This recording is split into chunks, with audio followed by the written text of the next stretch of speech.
জুলাই পরবর্তী সময়ে হাদির মতো একজন দেশপ্রেমিক সোচ্চার কণ্ঠস্বর এভাবে আমাদেরকে আমরা হারাবো, এটা আমরা বিশ্বাস করতে পারি না। সরকারকে বলতে চাই, আপনারা এই গণ অভ্যুত্থানের সরকার, গণ অভ্যুত্থান সফল হয়েছিল বলেই আজকে আপনারা রাষ্ট্র পরিচালনায় আছেন। তো কিছু ঘটনা ঘটেছে, এইসব ঘটনার সাথে সিলেট জুলাই যোদ্ধা সংসদ কোনোভাবেই জড়িত নয়। আমরা মনে করি বাংলাদেশকে যারা অস্থিতিশীল করতে চায় তারাই এইসব কর্মকাণ্ডে জড়িত।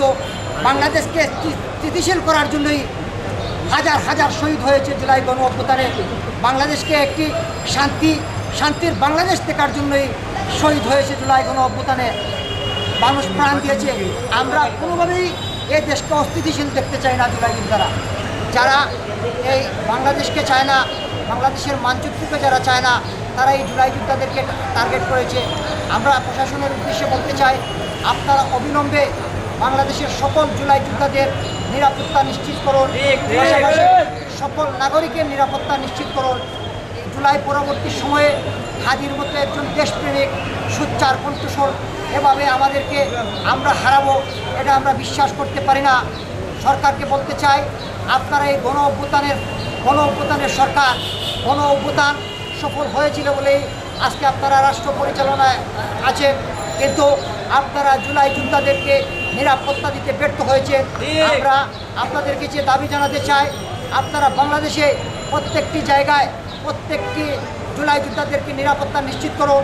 এবং আমি সকলের প্রতি আহ্বান জানাবো যে কোনো ধরনের বিশৃঙ্খল পরিস্থিতি যাতে সৃষ্টি না হয়। আমাদের জুলাই যোদ্ধা হাদির সুখকে আমরা শক্তিতে পরিণত করব।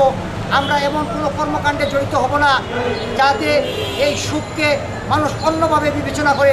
আমরা বাংলাদেশকে একটি স্থিতিশীল রাষ্ট্র হিসাবে দেখতে চাই। আমরা দেখতে চাই, আমাদের আকাঙ্ক্ষা ছিল, জুলাইয়ের কি আকাঙ্ক্ষা ছিল সেটা আমরা ধারণ করতে চাই। জুলাইয়ের আকাঙ্ক্ষা ছিল দীর্ঘদিন থেকে বাংলাদেশে একটি নির্বাচন হয়নি। বাংলাদেশের মানুষ একটি নির্বাচনের মাধ্যমে একটি স্থিতিশীল সরকার আমরা জুলাই যোদ্ধারা দেখতে চাই। বাংলাদেশে একটি স্থিতিশীল সরকার প্রতিষ্ঠিত হবে, এটাই আমাদের প্রত্যাশা। তার পূর্বে যেটা কঠোরভাবে বলতে চাই, হাদির খুনিদেরকে অবিলম্বে দেশে ফেরত এনে বিচারের মুখোমুখি করুন, অন্যথায় জুলাই যোদ্ধারা সারা বাংলাদেশে আন্দোলন গড়ে তুলবে। আমাদের আগামীতে একটি কালো পতাকা মিছিল আছে। আমি আজকে রাত্রেই আমরা এটা সকলের সাথে আলাপ করে আমরা এটা ঘোষণা করব।